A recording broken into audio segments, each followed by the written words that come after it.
integrate it, add wins to your career. Hello guys, welcome back. अब आज हम लोग स्टार्ट करेंगे सॉइल कॉम्पैक्शन। इससे पहले हम लोगों ने परमेबिलिटी और इफेक्टिव स्ट्रेस सीपेज तक पढ़ लिया और सबके क्वेश्चन भी कर लिए थे। अब हम आगे पढ़ेंगे सॉइल कॉम्पैक्शन। इसके बाद जैसे शियर स्ट्रेंथ हो गया, कंसोलिडेशन, वो पढ़ेंगे।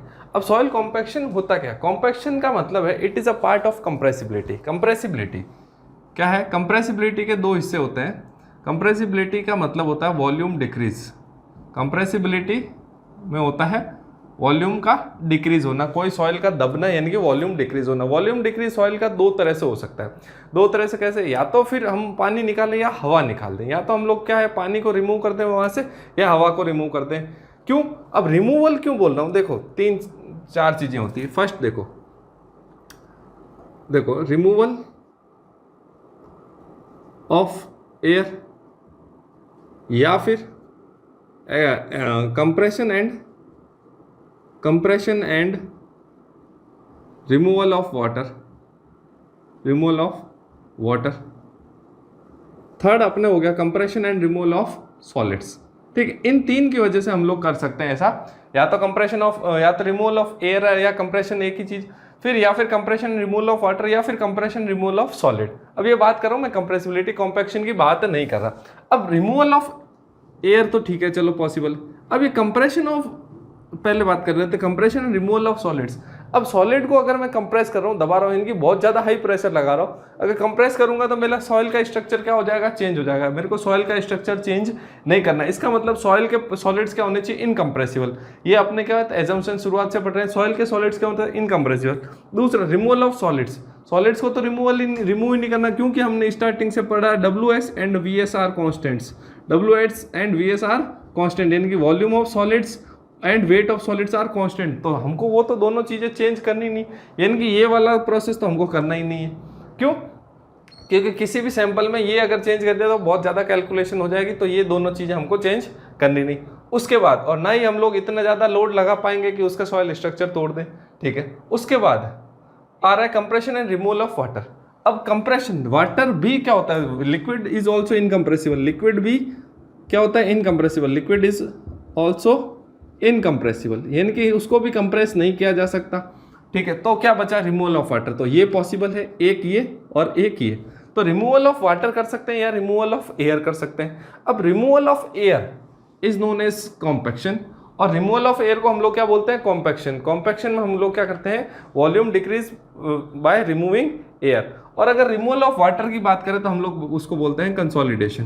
क्या बोलते हैं? कंसोलिडेशन। अब इन दोनों में कुछ बेसिक सा डिफरेंस है, वो जब हम लोग कंसोलिडेशन में पहुंचेंगे तब बात करेंगे, क्योंकि एक डिफरेंस तब पढ़ा जाता है, तब दोनों टॉपिक्स पढ़ लें। आज हम लोग सिर्फ कॉम्पैक्शन की बात करेंगे तो डिफरेंस नहीं बात करेंगे। डिफरेंस जब हम लोग कंसोलिडेशन पढ़ेंगे तब पढ़ेंगे।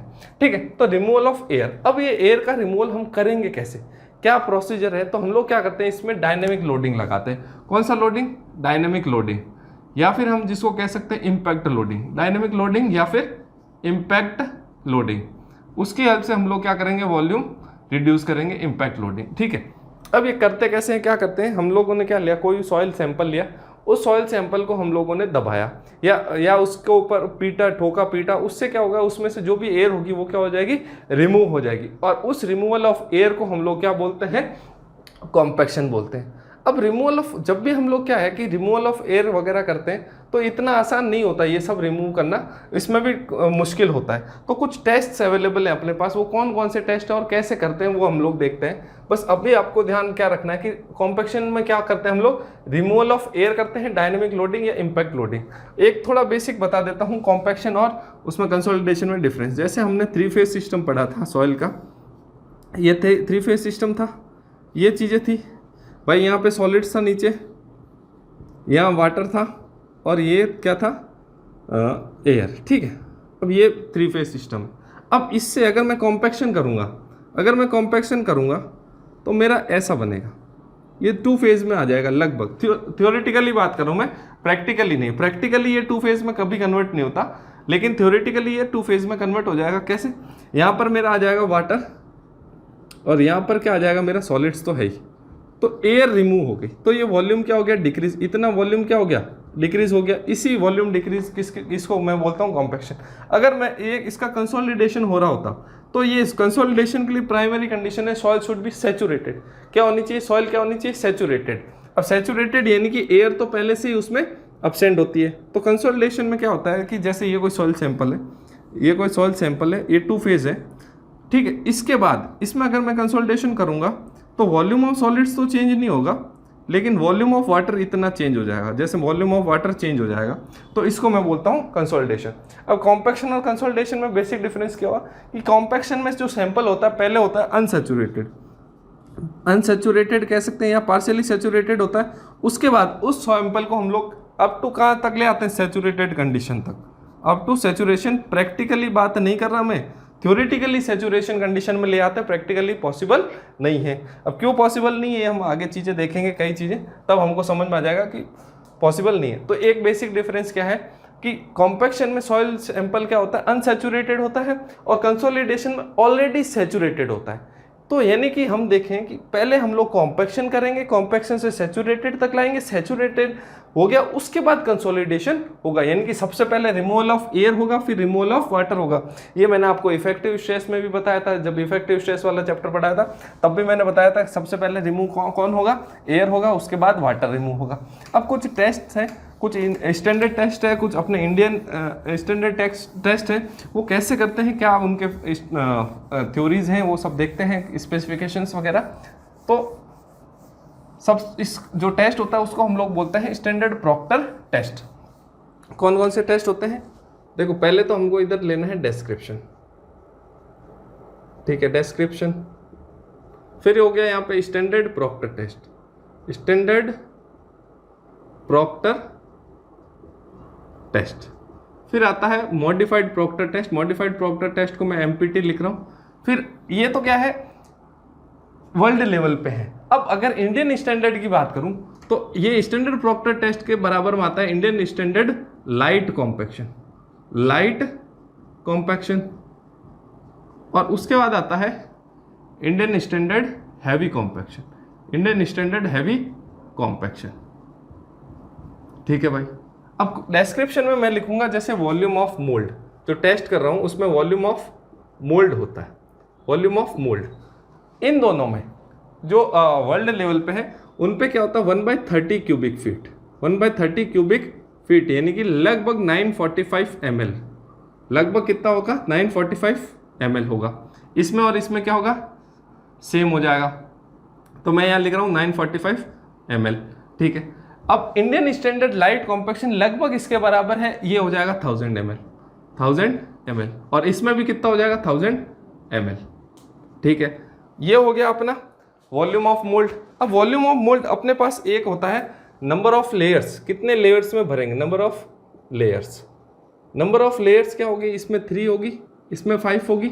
अब ये इसके बराबर है 3 और ये इसके बराबर है ये 5, बराबर इन द सेंस कि लगभग एक समान है, एग्जैक्टली द नॉट सेम, ठीक है। उसके बाद height of free fall, height of free fall इसमें होती है 12 इंचेस, 12 इंचेस, इसमें 18 इंचेस, और इसमें होता है 310 mm, 310 mm, और इसमें होता है 450 mm, ठीक है। इसमें weight of hammer, weight of hammer जो होता है ये होता है लगभग 5.5 पाउंड्स का, ये होता है 10 पाउंड्स, और ये होता है अपना 2.6 kg, और ये होता है 4.9 kg, ठीक है। इसके बाद आता है अपने number of blows, number of blows, ये सब में 25 आएगा। ये एक ही चीज़ है जो सब में कॉमन है, ये सब में 25 है, ठीक है। ये 5 चीज़ें अपने को ध्यान में रखनी है। क्या क्या ध्यान में रखना? वॉल्यूम ऑफ मोल्ड कितना है, नंबर ऑफ लेयर्स कितने में करेंगे, हाइट ऑफ फ्री फॉल कितनी होती है, वेट ऑफ हैमर क्या होता है, नंबर ऑफ ब्लोज क्या होता है। ये सब देखो एग्जाम में आता है, ये सारे स्पेसिफिकेशंस एग्जाम में इस टेबल में से कई बार क्वेश्चन आया हुआ है। कभी कभी पूछ लेते हैं इंडियन स्टैंडर्ड लाइट कॉम्पैक्शन में वेट ऑफ हैमर क्या होगा, कभी पूछ लेते हैं स्टैंडर्ड प्रॉक्टर टेस्ट में हाइट ऑफ फ्री फॉल क्या होगी। तो वहां पर आप 310 mm नहीं लिखोगे, वहां 12 इंचेस होगा ऑप्शन में, है ना। 12 इंचेस लगभग 304.8 के आसपास होता है, ठीक है। अब देखो कॉम्पैक्शन हमको जरूरत क्या पड़ गई, हम लोग क्या कहते हैं कॉम्पैक्शन का मतलब क्या है कि हम लोग क्या कर रहे हैं वॉल्यूम रिड्यूस कर रहे हैं। कॉम्पैक्शन का मतलब क्या हो रहा है, वॉल्यूम भूल जाता हूँ। रिड्यूस हो रहा है। वॉल्यूम रिड्यूस किसके कारण हो रहा है, अब अपने को ये भी पता है टोटल वॉल्यूम किसके बराबर होता है, total volume is equal to volume of void plus volume of solids. अब वॉल्यूम ऑफ सॉलिड्स अपना चेंज नहीं हो रहा तो क्या हो रहा है change, volume of voids. Volume of voids क्या हो रही है, डिक्रीज हो रही है। अब वॉल्यूम ऑफ वॉइड डिक्रीज हो रहा है यानी कि क्या अपने हवा कम हो रही है या जो भी है हवा कम हुई। अब हवा कम हुई यानी कि अब इफेक्टिव स्ट्रेस क्या, जब भी वॉल्यूम डिक्रीज होगा तो इफेक्टिव स्ट्रेस क्या हो जाएगा, बढ़ जाएगा। अब इफेक्टिव स्ट्रेस बढ़ गया, कौन बढ़ गया, इफेक्टिव स्ट्रेस बढ़ गया। इफेक्टिव स्ट्रेस बढ़ने से क्या होगा, शेयर स्ट्रेंथ बढ़ जाएगी। इफेक्टिव स्ट्रेस सिग्मा डैश बढ़ने से क्या बढ़ जाएगा, शेयर स्ट्रेंथ। क्यों शेयर स्ट्रेंथ का मैंने लिखा था आपको, tau is equal to C plus sigma dash tan phi होता है, यानी कि सिग्मा डैश बढ़ेगा तो शेयर स्ट्रेंथ भी बढ़ जाएगी। तो इससे क्या बढ़ गया, शेयर स्ट्रेंथ बढ़ गई। शेयर स्ट्रेंथ को मैं सीधा टाउ ही लिख देता हूँ, तो मेरा टाउ बढ़ गया। क्या हुआ देखो, वॉल्यूम रिड्यूस होने से वॉल्यूम ऑफ वॉइड रिड्यूस हुआ, वॉल्यूम ऑफ वॉइड रिड्यूस होने से अपना सिग्मा डैश इंक्रीज हो गया। इफेक्टिव स्ट्रेस इंक्रीज होने से टाउ इंक्रीज हो गया, यानी कि शेयर स्ट्रेंथ इंक्रीज होने से नीचे यहाँ इंक्रीज नहीं लिखा, शेयर स्ट्रेंथ इंक्रीज होने से मेरा क्या हो जाएगा, बियरिंग कैपेसिटी बढ़ जाएगी। क्या बढ़ जाएगी, बियरिंग कैपेसिटी ऑफ सॉइल। अब बियरिंग कैपेसिटी का क्या लेना देना है यहाँ पे, कोई भी स्ट्रक्चर हम लोग कहाँ बनाएंगे, सॉइल पे बनाएंगे। अब तो सॉइल के सहन करने की क्षमता होनी चाहिए, तो load carrying capacity of soil ultimately बढ़ जाएगी, किसकी वजह से, वॉल्यूम रिड्यूस होने। अब लोड कैरिंग कैपेसिटी बढ़ गई यानी कि कैपेसिटी वो है तो वही लोड अपॉन में एरिया, यानी कि कम एरिया में अब मैं क्या लगा सकता हूँ, ज़्यादा लोड। कम एरिया में मैं क्या लगा सकता हूँ, ज़्यादा लोड, यानी कि मेरी बिल्डिंग जो है सेटल डाउन कम होगी। बिल्डिंग क्या है, कम सेटल डाउन होगी in comparison to previous case जब मैंने कॉम्पैक्शन नहीं करा। तो जब भी कोई स्ट्रक्चर बनाना होता तो उससे पहले मैं क्या करूँगा, वहाँ पे कॉम्पैक्शन करूँगा। बड़े बड़े आपने रोड्स बनते हुए देखा हो तो बड़े बड़े रोलर्स चलते हैं रोड पे, वो किस लिए होते हैं कि जो सॉइल है सॉइल का वॉल्यूम पहले रिड्यूस कर दो, यानी कि हवा जो है उसको रिमूव कर दो, और हवा रिमूव होने से अल्टीमेटली क्या फर्क पड़ेगा, उसकी लोड कैरिंग कैपेसिटी बढ़ जाएगी। और लोड कैरिंग कैपेसिटी बढ़ने की वजह से सेटलमेंट कम होगा, सेटलमेंट कम होने की वजह से अपने स्ट्रक्चर जो है उसकी स्टेबिलिटी इंक्रीज हो जाएगी, और स्ट्रक्चर की स्टेबिलिटी इंक्रीज हो गई यानी कि लाइफ ऑफ स्ट्रक्चर इंक्रीज हो गया। तो वो सब चीज़ें अपने कहाँ काम आएगी, यहाँ स्ट्रक्चर को सेफ बनाए रखने में, बार बार खर्चा नहीं होगा। आप लोगों ने कुछ चीज़ें सुनी है जैसे सेटलमेंट, आपने पीसा की झुकी हुई मीनार सुना है, यानी कि लीनिंग टावर ऑफ पीसा, वो एक तरफ से झुक गई। अब वो एक तरफ से झुक गई यानी कि उसमें एक तरफ क्या हो गया, सॉइल में रिड्यूस हो गया, वॉल्यूम क्या हो गया, रिड्यूस हो गया, तो सेटलमेंट हो गया। तो सेटलमेंट कई तरह के हो सकते हैं, या तो पूरी बिल्डिंग एक साथ नीचे आ जाए, जैसे मान लो ये कोई बिल्डिंग है, ये कोई बिल्डिंग यहाँ पे बनी हुई ऐसे सॉइल पे, ये ग्राउंड लेवल, या तो ये पूरी बिल्डिंग एक साथ नीचे आ जाए, या फिर मान लो ये ऐसे आ गई सेटल डाउन, ये आधा हिस्सा नीचे आ गया, तो ये भी दिक्कत है। तो ये क्या हो जाएगा, यहाँ पे एक्स्ट्रा क्या लग जाएगा, मोमेंट लग जाएगा, मोमेंट की वजह से क्या ओवरटर्न हो जाएगा। तो ये सब चीज़ें अपने दिक्कत देती है बाद में, ओवरटर्निंग में हो जाएगा या सेटल डाउन हो गया। अब मान लो बिल्डिंग ये डायरेक्ट ऐसे सेटल डाउन हो जाती तो जितने भी अपने कनेक्शन है वो फेल हो जाएंगे, वो टूट जाएंगे। और दूसरा क्या है, स्ट्रक्चर तो खराब हो ही रहा, उसकी स्ट्रक्चर की जो स्ट्रेंथ है वो तो रिड्यूस हो ही रही है।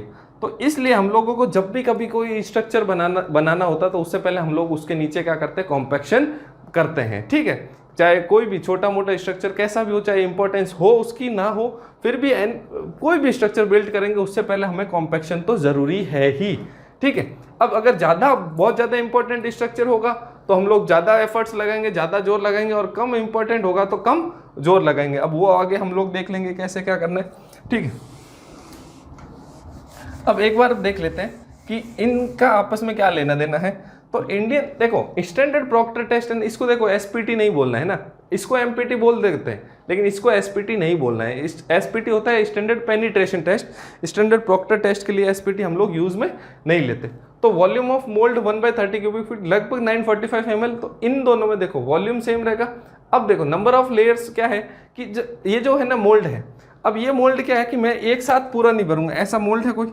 अब इस मोल्ड को मैं एक साथ पूरा नहीं भर रहा, मैं इसको लेयर्स में भरूंगा, पहला लेयर, दूसरा लेयर और तीसरा लेयर।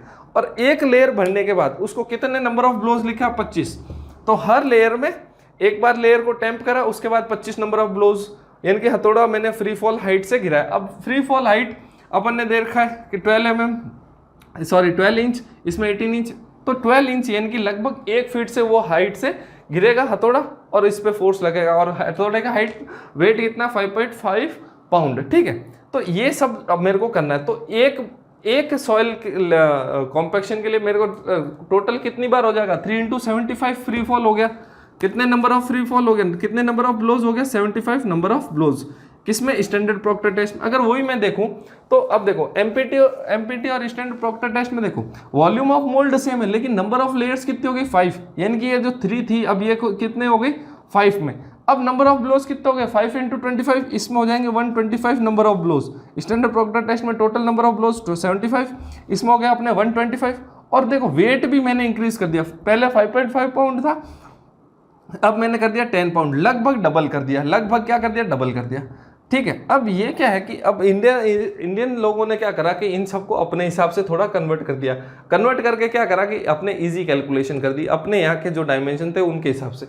अब तो ये क्यूबिक फीट क्यों कर दिया अपन ने, 945 था उसको 1000 ml ले लिया एग्जैक्टली, फिर लेयर्स वही रखी। अब ये 12 इंचेस लगभग 304 या 305 mm होता है लगभग, तो इसको क्या कर दिया 310 राउंड फिगर में ले लिया। ठीक है, अब ये अपने यहाँ पाउंड्स नहीं चलता, यूके का सिस्टम अपने यहाँ केजी चलता है, तो उसको केजी, नंबर ऑफ ब्लोज वही रहने दिया, तो फर्क ये डाल दिया। अब फिर इसके बाद हैवी में क्या कर दिया कि एफर्ट्स बढ़ा दिए, वही नंबर ऑफ ब्लोज अपने वही रखे, लेकिन नंबर ऑफ लेयर्स क्या कर दिया 3 की जगह 5 कर दिया, हाइट बढ़ा दी, और ये क्या कर दिया वेट भी बढ़ा दिया। तो ज्यादा हाइट से कोई भी चीज, देखो अपन ने पोटेंशियल एनर्जी पढ़ा है, कोई भी चीज मैं उठा नीचे से ले जाके ऊपर ले जाके छोड़ दूंगा तो मैं उसको क्या दे रहा हूँ, पोटेंशियल एनर्जी बढ़ा रहा हूँ उसकी। और पोटेंशियल एनर्जी क्या होता है अपने को पता है, mgh होता है, mgh यानी कि m उसका मास हो गया, तो मास बढ़ाने से पोटेंशियल एनर्जी बढ़ रही है, g तो कांस्टेंट 9.81, और h क्या हाइट, तो हाइट मास दोनों बढ़ा रहा हूं मैं, यानी कि पोटेंशियल एनर्जी ज्यादा दे रहा हूं। ज्यादा पोटेंशियल एनर्जी यानी कि वो ज्यादा तेजी से नीचे आएगा, ज्यादा तेजी से नीचे आएगा तो ज्यादा एफर्ट लगेगा। तो हैवी कॉम्पैक्शन और एमपीटी में क्या है कि एफर्ट्स ज्यादा लग रहे हैं। तो एनर्जी कितनी लग रही है वो हम लोग देख लेते हैं, टोटल कितनी एनर्जी पे क्वेश्चन आ जाता है। ऐसे तो मैं आपको डायरेक्ट लिखा दूंगा पर उसका कोई मतलब नहीं, आप याद करो। अब याद कैसे करोगे, कितना आएगा भाई, देखो mgh वही करना है अपने को, तो मास कितना है भाई, यही एनर्जी है उसकी। ठीक है, तो कितना है मास कितना हो गया 4.9 kg।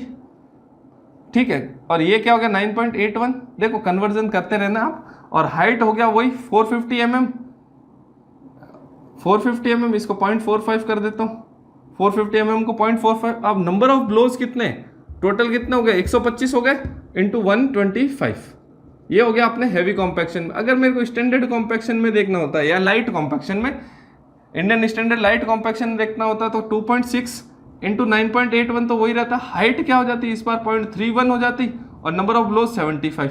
तो यहाँ से जो आएगा मेरा, अगर यहाँ से जो मैं एनर्जी निकालूंगा लगभग आएगा मेरा 2674। क्या आएगा लगभग 2674, कितना आ जाएगा 2674 kilo joule per metre cube. क्या आ जाएगा 2674 kilo joule per metre cube. यहाँ पे ये पूछ लेते हैं, लगभग 2674 किलो जूल, यूनिट लिख लो, kilo joule per metre cube. 2674 kilo joule per metre cube किस में आ जाएगा, हैवी कॉम्पैक्शन में, और इसमें लगभग आ जाएगा 594 के आसपास, 594 kilo joule per metre cube. ठीक है, तो दोनों में एनर्जी, एक में आ रहा है 594 और एक में आ रहा है 2674। तो पूछ लेते हैं कि लाइट कॉम्पैक्शन और हैवी कॉम्पैक्शन में रेशियो क्या रहता है, तो हैवी डिवाइडेड बाय लाइट करेंगे तो ये लगभग आ जाएगा 4.56, तो 2674 बटा 595 या 594 करूंगा तो ये लगभग आ जाएगा अपना 4.56 के आसपास। कितना आ जाएगा 4.56 के आसपास आ जाएगा। इतना दोनों में डिफरेंस रहता है, यानी कि जो हैवी कॉम्पैक्शन है वो लाइट कॉम्पैक्शन का 4.5 टाइम्स से भी ज़्यादा एफर्ट है। तो ज़्यादा एफर्ट लगाऊंगा यानी कि मेरा वॉल्यूम रिड्यूस क्या होगा, ज़्यादा रिड्यूस होगा, यानी कि इफेक्टिव स्ट्रेस ज़्यादा बढ़ेगी, इफेक्टिव स्ट्रेस ज़्यादा बढ़ेगी यानी कि शियर स्ट्रेंथ ज़्यादा बढ़ेगी, यानी कि बियरिंग कैपेसिटी और ज़्यादा बढ़ रही। तो यानी कि हर चीज़ में ज़्यादा लगा रहा हूँ, कोशिश ज़्यादा कर रहा हूँ। क्यों, क्योंकि अगर मेरा स्ट्रक्चर क्या है कि बहुत ज़्यादा इंपॉर्टेंट है, या उसका कोई मिलिट्री वगैरह का यूज़ है, या फिर मैं उस पर हैवी व्हीकल्स ला रहा हूँ, हैवी लोडिंग्स है, तो वहाँ पर मैं क्या करूँगा, मेरे को ज़्यादा ज़रूरत पड़ रही ज़्यादा कॉम्पैक्शन, तो वहाँ मैं करूँगा हैवी कॉम्पैक्शन। और जहाँ मेरा स्ट्रक्चर 2-3 स्टोरी का है तो वहाँ मैं करूँगा लाइट कॉम्पैक्शन। तो लाइट कॉम्पैक्शन और हैवी कॉम्पैक्शन का यूज़ कहाँ हो गया, जहाँ पर मेरा स्ट्रक्चर बहुत ज़्यादा हैवी है, यानी कि इंपॉर्टेंस ज़्यादा है, मान लो 10-20 फ्लोर का है, रोड हो गया, बहुत एक्सप्रेसवेज हो गया, या जहाँ पे मिलिट्री वगैरह का काम हो गया, या कोई लैब वगैरह हो गई जिसका इंपॉर्टेंस बहुत ज़्यादा है, ऐसी चीज़ों में मैं करूँगा हैवी कॉम्पैक्शन, क्योंकि वहाँ पे फेलियर फिर मेरे को पसंद नहीं है, क्योंकि फेल होएगा तो काफ़ी चीज़ें मेरी बिगड़ जाएगी। और लाइट कॉम्पैक्शन में जनरली 2-3 स्टोरी का कोई स्ट्रक्चर होगा, वहाँ पर मैं क्या करूँगा, लाइट कॉम्पैक्शन को यूज़ करूँगा। ये देखो, ये रेशियो पूछा हुआ है, ये एनर्जी जो पूछा हुआ है, तो ये चीज़ें, ये सारी चीज़ें अभी जो भी बोर्ड पे लिखा हुआ आप चाहे उसका स्क्रीनशॉट ले लो, ठीक है। अब मैं आपको बताता हूँ कि ये टेस्ट करते कैसे। ये तो मैंने बता दिया कि टेस्ट के स्पेसिफिकेशंस क्या है, अब मैं टेस्ट करूँगा कैसे। चलो ठीक है, तो टेस्ट करता हूँ मैं।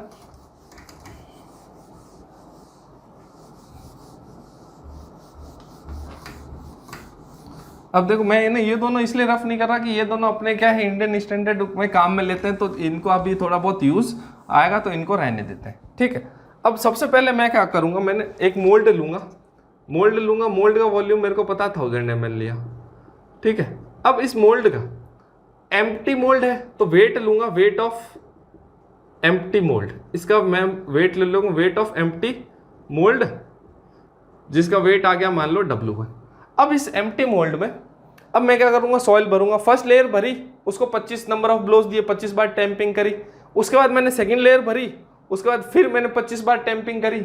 उसके बाद मैंने थर्ड लेयर भरी, उसके बाद फिर मैंने 25 नंबर ऑफ टैंपिंग करी। मान लो मैं लाइट कॉम्पैक्शन कर रहा हूँ, तो मैंने 3 बार 25 बार करा, यानी कि 75 नंबर ऑफ ब्लोज। अब मैं क्या करूँगा, अब वो जो मेरा मोल्ड था उसके अंदर क्या आ गई, सॉइल प्लस एम्प्टी मोल्ड, तो उसका वेट ले लूँगा। तो weight of soil plus mould, ये आ गया मान लो W2। तो W1 और W2, अब मैं वेट ऑफ सॉइल निकालना हो तो मैं वेट ऑफ सॉइल आसानी से निकाल सकता हूँ। तो वेट ऑफ सॉइल क्या आ जाएगा, वेट ऑफ सॉइल क्या आ जाएगा, W2 माइनस W1। अब वॉल्यूम मेरे पास है, वेट पता है मेरे को, तो यूनिट वेट आ जाएगा gamma is equal to W upon में W2 माइनस W1 अपॉन में V। ये आ गया मेरे पास unit weight, gamma bulk unit weight आ गया, ठीक है। अब अगर मेरे को इस सॉइल की ड्राई डेंसिटी निकालनी हो, तो मैं ये जो मोल्ड है, ये जो सॉइल है मोल्ड में भरी हुई, इस सॉइल में से कुछ सैंपल लूंगा और ओवन में रख दूंगा, यानी कि वाटर कंटेंट निकाल दूंगा। भाई ओवन ड्राइंग मेथड हम पहले पढ़ चुके हैं, तो ओवन ड्राइंग के लिए मैं क्या करूंगा, एक सैंपल लूंगा इसमें से और उसका वाटर कंटेंट निकाल दूंगा। और मेरे को ये भी पता है कि gamma dry density equal to क्या होता है, G गामा W अपॉन में 1 प्लस E, अपॉन में 1 प्लस E होता है। और एक हमने पढ़ा गामा अपॉन में 1 प्लस W, ये दो फॉर्मूले पढ़े। तो यहाँ पे क्या आ जाएगा, गामा मेरे को पहले से पता है, वाटर कंटेंट मैंने अब निकाल लिया, तो अब बीच वाले को मिटा देते हैं, कोई इशू नहीं, तो वो अपने काम का नहीं अभी, तो उसको हटा देते हैं। तो गामा ड्राई इक्वल्स टू क्या हो जाएगा, गामा बल्क अपॉन में 1 प्लस W, यानी कि वाटर कंटेंट। इन W दोनों में कंफ्यूज मत हो जाना। ऊपर क्या है अपना वेट के हिसाब से कैपिटल W1 W2 है, और नीचे क्या है, वाटर कंटेंट है, यानी कि स्मॉल W है, ठीक है। तो ये आ गया मेरे पास, ड्राई डेंसिटी आ गई और वाटर कंटेंट आ गया और बल्क डेंसिटी आ गई। तो एक्चुअली मैंने डेंसिटी अब मेरे को पता चल गई। अब मैंने एक्चुअली डेंसिटी निकाल ली, तो अब मैं क्या चाहूँगा कि ये जो जहाँ पे मैं स्ट्रक्चर बना रहा हूँ, उस स्ट्रक्चर की डेंसिटी किसके हिसाब से बनाऊँ, इसके हिसाब से। अब ये डेंसिटी भी कोई फाइनल नहीं है। अब क्यों फाइनल नहीं है, अब मैं इनको मिटा देता हूँ कि मैं बोल रहा हूँ कि ये तो मैंने एक ही टेस्ट करा। अब एक ही टेस्ट करा, एक से मेरे को क्या पता चला, कुछ पता नहीं चला। तो अब क्या करूँगा मैं, ये वाटर कंटेंट जो है ना, ये चेंज करूँगा। अगर ये चेंज करूँगा तो ये चेंज होएगा, तो मेरा ड्राई डेंसिटी अलग। देखो कॉम्पैक्शन में मैं हमेशा निकालता हूँ, मैं ड्राई डेंसिटी ही निकालता हूँ, चाहे सॉइल ड्राई नहीं होगी फिर भी मैं निकालूंगा क्या, ड्राई डेंसिटी। तो मैंने क्या करा, ये जो बड़ा सा बहुत ज़्यादा सॉइल ली थी, उसमें से एक बार तो ये टेस्ट कर लिया, ठीक है। तो जनरली मैं जब भी ऐसा टेस्ट करता हूँ ना कॉम्पैक्शन, तो मैं सॉइल लेता हूँ ड्राई फर्स्ट केस में मैं क्या लेता हूँ, सॉइल ड्राई लेता हूँ, फिर उसके अंदर पानी मिलाता हूँ। पहले क्या लिया, सॉइल ड्राई लिया, उसके अंदर पानी मिलाया, फिर दूसरी बार पानी जो पहले कंडीशन था उससे ज़्यादा, फिर ऐसे करके मैं पानी क्या करता जाता हूँ, इंक्रीज करता जाता हूँ। वाटर कंटेंट क्या मैं इंक्रीज करते जाता हूँ। तो मान लो W1 जब वाटर कंटेंट था तब मेरी ड्राई डेंसिटी गामा D1 थी और बल्क डेंसिटी गामा 1 थी, ठीक है, मैंने क्या बोला कि हर बार मैं वाटर कंटेंट को क्या करूंगा, इंक्रीज करता जाऊंगा। शुरुआत में करता हूं, अगर मेरी सॉइल कोएसिव सॉइल से यानी कि फाइन ग्रेन सॉइल है तो मैं जनरली 8% रखता हूं शुरुआती में। W1 की बात करूं मैं जनरली 8% रखता हूं। अब जो ठीक है, अब अगर कोएशन लेस सॉइल होगी यानी कि फाइन कोर्स ग्रेन सॉइल यानी कि सैंड और ग्रेवल तो मैं लगभग 14% रखता हूँ। तो क्ले की सॉइल के ये देखो लैब के एक्सपेरिमेंट है तो वहाँ ये पूछेगा नहीं कि कितना रखना है, वो अपने हिसाब से हम लोग 8 और 14% निकल रखते हैं, बट कोई स्टैंडर्ड नहीं है वो, है ना, लगभग बता रहा हूँ इसलिए थंब रूल है। तो मैंने क्या करा, पहले जब वाटर कंटेंट W1 था तब मेरी ड्राई डेंसिटी आई गामा D1 और बल्क डेंसिटी आई गामा 1। ठीक है, अब मैंने जब W2 करा, वाटर कंटेंट मान लो मैंने बढ़ा दिया, इंक्रीज करा वाटर कंटेंट। अब मैं अगर वाटर कंटेंट इंक्रीज करूंगा तो मेरा ड्राई डेंसिटी भी क्या होगा, इंक्रीज होगा कि डिक्रीज होगा, है भाई। अब अगर मैंने वाटर कंटेंट इंक्रीज करा तो ड्राई डेंसिटी इंक्रीज होगा कि डिक्रीज होगा। अब इसके हिसाब से तो ये बोल रहा है कि ये इंक्रीज करूंगा तो ये क्या हो जाएगा, डिक्रीज हो जाएगा। भाई वाटर कंटेंट इंक्रीज करने पे ड्राई डेंसिटी डिक्रीज हो रहा है। अब देखो अपने को एक और फॉर्मूला पता है, एक और चीज पता है कि वो चीज क्या है कि मेरा वो पानी जा कहाँ रहा है, सॉइल क्या है अभी पार्शियली सैचुरेटेड है। सॉइल क्या है मेरा पार्शियली सैचुरेटेड, यानी कि जो उसका वेट है वो किसकी वजह से, wait of solids plus weight of water. ठीक है, और वॉल्यूम किसकी वजह से, वॉल्यूम किसकी वजह से, volume of solids plus volume of void या फिर volume of water plus volume of air लिख दिया। अब मैं क्या कर रहा हूँ, एयर रिमूव कर रहा हूँ। यानी कि एयर रिमूव कैसे कर रहा हूँ मैं, एयर की जगह मेरा क्या आ रहा है, पानी आ रहा है, एयर की जगह मेरा पानी आ रहा है। अगर पानी में इंक्रीज करता जा रहा हूँ यानी कि वेट ऑफ वाटर मेरा क्या है, बढ़ता जा रहा है, वेट ऑफ वाटर क्या है मेरा, बढ़ता जा रहा है। ठीक है, तो उसी से मेरा क्या आ जाएगा, या फिर जो दूसरा वाला फॉर्मूला गामा डी वाला क्या है, जी गामा डब्ल्यू अपॉन में 1 प्लस ई। अब मैं एफर्ट्स बढ़ा रहा हूँ, अब एफर्ट्स बढ़ा रहा हूँ तो मेरा वर्ड रेशियो क्या हो रहा है, कम हो रहा है। भाई मैं क्या कह रहा हूँ, मैं वॉल्यूम रिड्यूस कर रहा हूँ। अब वॉल्यूम अगर मैं रिड्यूस कर रहा हूँ कंटिन्यूसली तो मेरा क्या है, वर्ड रेशियो क्या है, कम हो रहा है। वर्ड रेशियो कम होगा तो ड्राई डेंसिटी क्या है, बढ़ती है। वर्ड रेशियो कम होगा तो ड्राई डेंसिटी क्या है, बढ़ती जाएगी। अभी एक बार इस फॉर्मूले को आप भूल जाओ कि वाटर कंटेंट कम हो रहा है, बढ़ा रहा हूँ तो ड्राई डेंसिटी, वो वाला फॉर्मूला भूल जाओ। अगर मैं वर्ड रेशियो कम कर रहा हूँ तो मेरी क्या है, ड्राई डेंसिटी बढ़ रही है। ठीक है भाई, तो मैंने वाटर कंटेंट 2, कोई वाटर कंटेंट मान लो 2 लिया, ठीक है, उस पर मेरा क्या आ गया, ड्राई डेंसिटी बढ़ गई। ठीक है, और ड्राई डेंसिटी ज़्यादा होगी तो सीधी सी बात है बल्क डेंसिटी भी ज़्यादा ही होगी। ठीक है, अब बल्क डेंसिटी बढ़ गई, और वैसे भी है ना ये वाला फॉर्मूला जो है ना, ये कंपैरिजन है इन दोनों का, उसका ओवरऑल का नहीं है ना। तो मैं अगर बल्क बढ़ेगी, ये दोनों ही बढ़ रहे हैं तो ये भी हो सकता है बढ़ जाए। तो मैं क्या कह रहा हूँ, वाटर कंटेंट बढ़ाने पे बल्क डेंसिटी और ड्राई डेंसिटी दोनों बढ़ गई। मैंने फिर तीसरा वाटर कंटेंट लिया तब, और मैंने क्या करा, बढ़ा दिया वाटर कंटेंट, तो मेरा अगेन से ड्राई डेंसिटी और बल्क डेंसिटी बढ़ गई।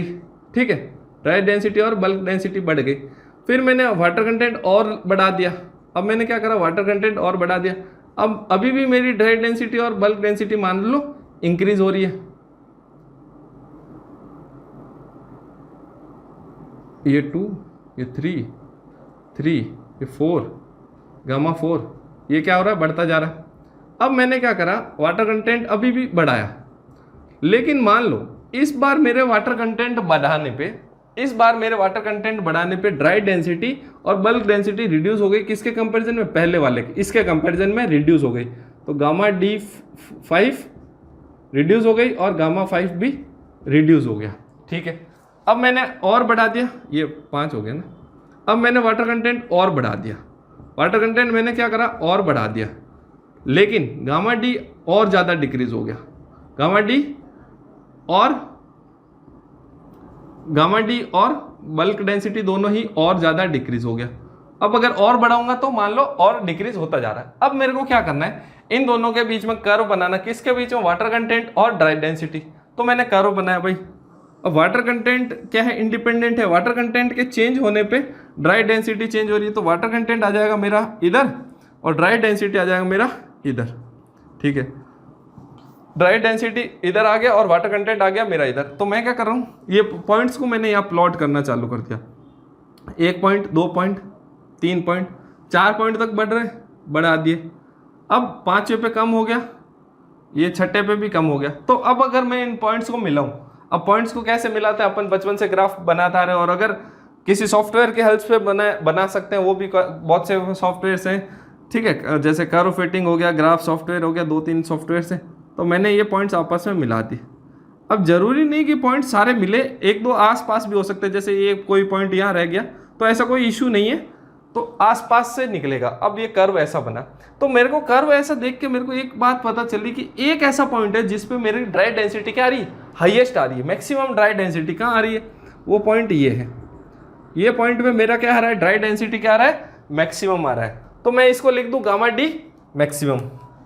इसको क्या लिख रहा हूं मैं, गामा डी मैक्सिमम। कहाँ पे, कि जिस पॉइंट पे मेरी ड्राई डेंसिटी मुझे मैक्सिमम मिल रही है, उस पॉइंट पे मैंने लिख दिया गामा डी मैक्सिमम। और उसी पॉइंट पे एक्स एक्सिस पे मेरा जो वाटर कंटेंट आएगा उसको मैं बोलता हूं OMC, ऑप्टिमम मॉइस्चर कंटेंट।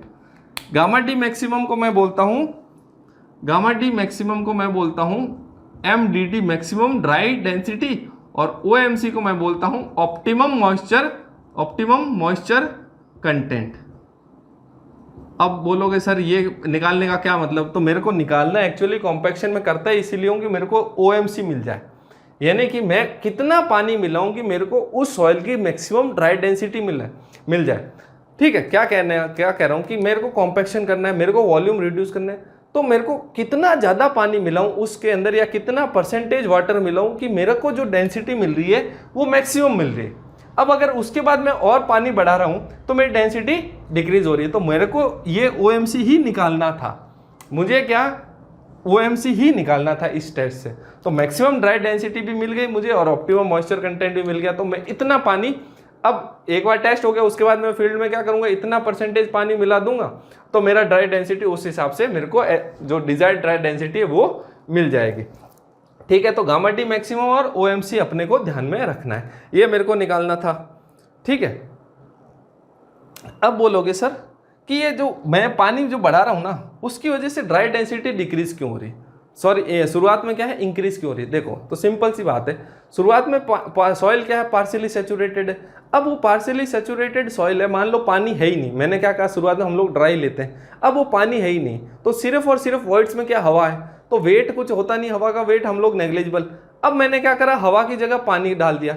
अब मैंने क्या करा, हवा की जगह पानी धीमे धीमे बढ़ा रहा हूँ, तो वेट क्या, सॉइल का वेट क्या है, बढ़ता जा रहा है। वेट अपॉन वॉल्यूम अपने को पता है, वेट अपॉन वॉल्यूम फॉर्मूला होता है, तो वेट धीमे धीमे बढ़ता जा रहा है। और वेट किसकी वजह से बढ़ रहा है, पानी की वजह से। तो एक टाइम ऐसा आ गया जब सॉइल हो गई, क्या हो गई मेरी, सैचुरेट हो गई। अब मेरी सॉइल क्या हो गई, सैचुरेट हो गई, तो अब जितनी भी वर्ड्स थी उन सब में तो पानी आ गया।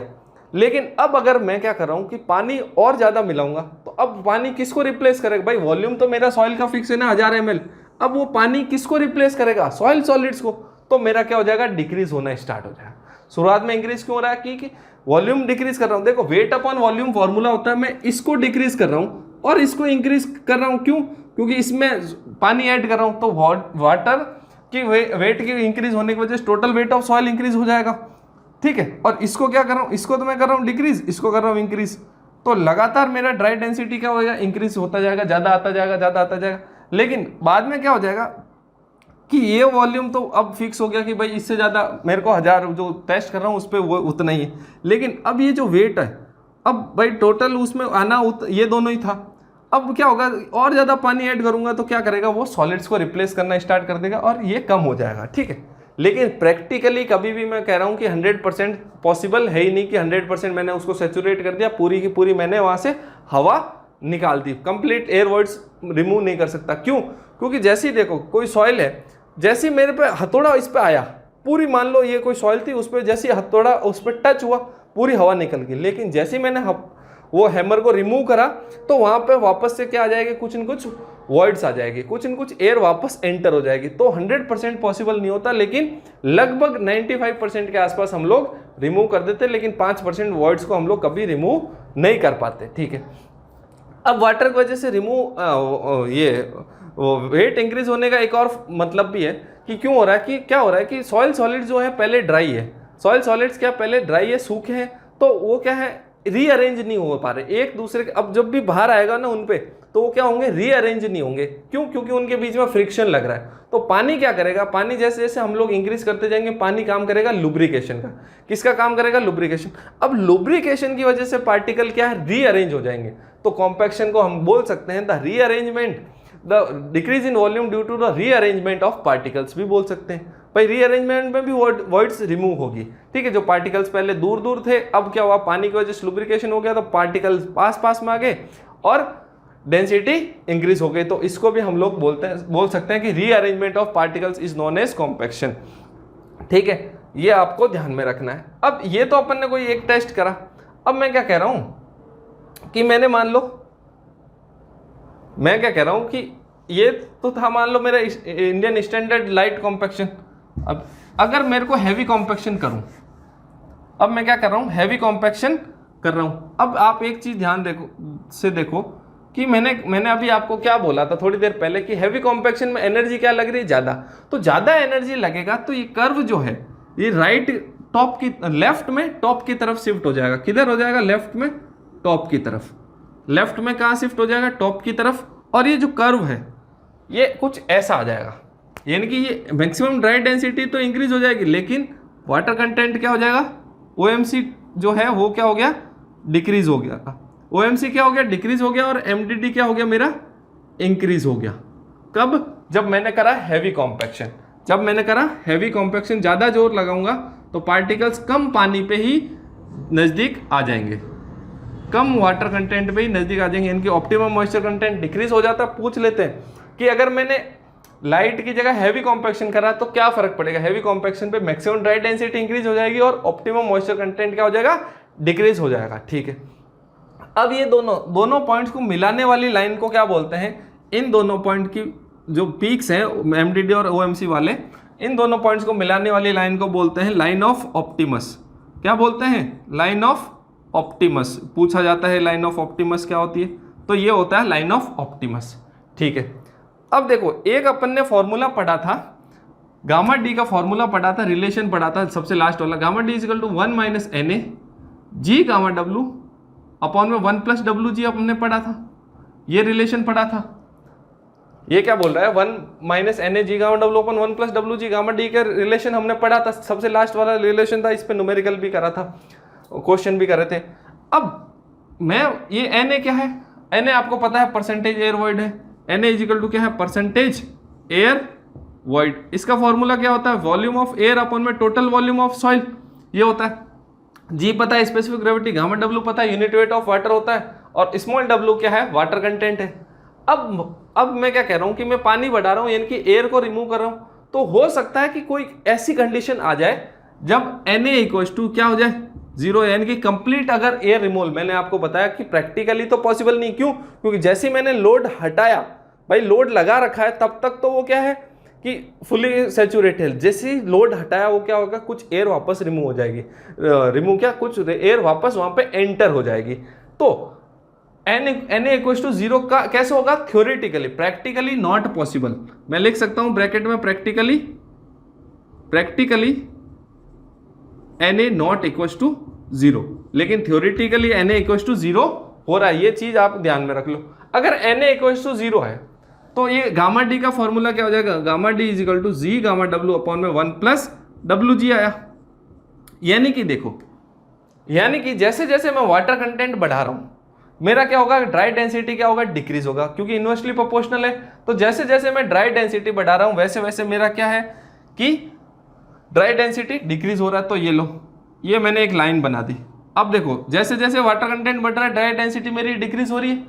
तो मैं इसको बोल दूं, इसको मैं बोल सकता हूं 0 air void line. 0 air void क्यों बोल रहा हूं, क्योंकि परसेंटेज एयर वॉइड है ही नहीं ना, 0 कर दिया, Na 0 है तो 0 एयर वॉइड हो गई। तो 0 एयर वॉइड लाइन है ये कौन सी लाइन है, 0 एयर वॉइड लाइन, ठीक है, कोई दिक्कत? भाई देखो, वाटर कंटेंट डिक्रीज होने पे, सॉरी वाटर कंटेंट इंक्रीज होने पे ड्राई डेंसिटी डिक्रीज हो रही है, क्योंकि दोनों क्या है, इनवर्सली प्रोपोर्शनल है, ठीक है भाई, कोई दिक्कत नहीं, यहां तक हमने बना दिया। अब एक चीज बताओ मेरे को, सहवाग वाला रिलेशन तो सबको याद है, क्या बोलता है Sehwag, S is equal to WG। अब मेरे को ड्राई डेंसिटी गामा डी का एक और फॉर्मूला पता है, वो क्या है, जी गामा डब्ल्यू अपॉन में 1 प्लस ई। तो अगर मैं यहाँ से E is equal to W G by S put कर दूँ, तो E equal to W G by S इस फॉर्मूले में पुट कर दूँ, तो ड्राई डेंसिटी इक्वल टू आ रहा है जी गामा डब्ल्यू अपॉन में 1 plus W G by S. अब मैं क्या बोल रहा हूँ, अगर परसेंटेज एयर वॉइड जीरो है, यानी कि Na अगर जीरो है, तो वहाँ पर Na अगर जीरो है यानी कि वॉइड्स में एयर है ही नहीं, तो वॉइड्स किससे भरी हुई, पानी से, यानी कि सॉइल क्या होगी, सैचुरेटेड। तो S इक्वल टू क्या हो जाएगा इस केस में 1, S इक्वल टू 1 हो गया, तो गामा डी इक्वल टू क्या हो जाएगा, गामा डी का फॉर्मूला देखो, जी गामा डब्ल्यू अपॉन में 1 प्लस डब्ल्यू जी आ गया। अब देखो ये फॉर्मूला ड्राई डेंसिटी का और ये वाला फॉर्मूला ड्राई डेंसिटी का, दोनों में कोई डिफरेंस है, इन दोनों को 1 और 2 में कोई डिफरेंस है क्या, कोई डिफरेंस नहीं, फॉर्मूला आ रहा है अपने सेम। यानी कि परसेंटेज जब एयर वर्ड्स का जीरो होगा, परसेंटेज एयर वर्ड जीरो है, Na जीरो और सैचुरेट है, फुली 100% सैचुरेट है, तब दोनों में क्या है कि वाटर कंटेंट इंक्रीज होने पर ड्राई डेंसिटी डिक्रीज हो रही है। वाटर कंटेंट इंक्रीज होने पर ड्राई डेंसिटी डिक्रीज हो रही है, कब, जब जीरो एयर वर्ड्स है और 100% सैचुरेशन है। यानी कि मैं कह सकता हूं कि जीरो एयर वर्ड लाइन और मेरी 100% एयर सैचुरेशन, 100% सैचुरेशन लाइन क्या हो रही है, कोइंसाइड हो रही है। तो मैं उसके ऊपर एक और लाइन बना देता हूं, ठीक है, एक्चुअली ये कोइंसाइड हो रही है ना, एकदम सीधी लाइन है, तो इसको मैं बोल देता हूं, पेन दूसरा ले लेते हैं, लिखेगा नहीं फिर, इसको मैं बोल देता हूं 100% सैचुरेशन लाइन।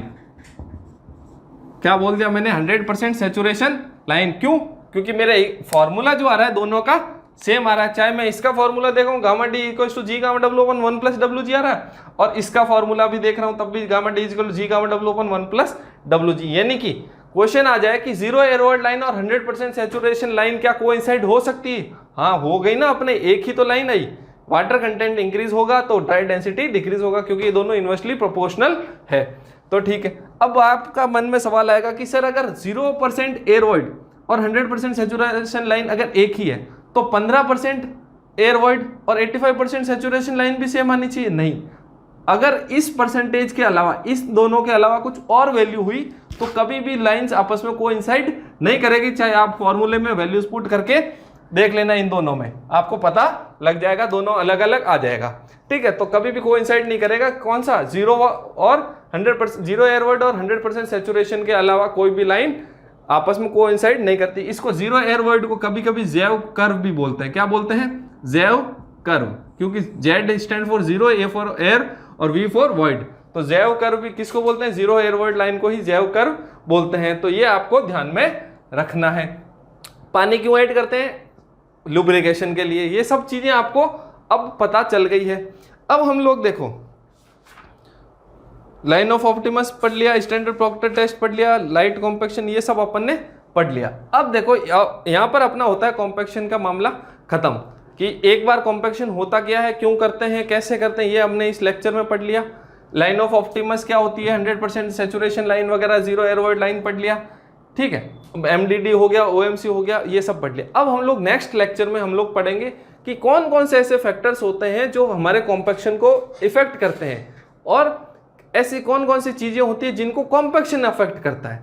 तो या तो कॉम्पैक्शन पे किसकी वजह से फर्क पड़ रहा है, या कॉम्पैक्शन की वजह से किस पे फर्क पड़ रहा है, वो चीजें हम लोग नेक्स्ट लेक्चर में पढ़ेंगे। छोटे छोटे लेक्चर हैं दोनों, तब तक के लिए thank you. Thank you for watching the video. Please like, share and subscribe the channel Integrated.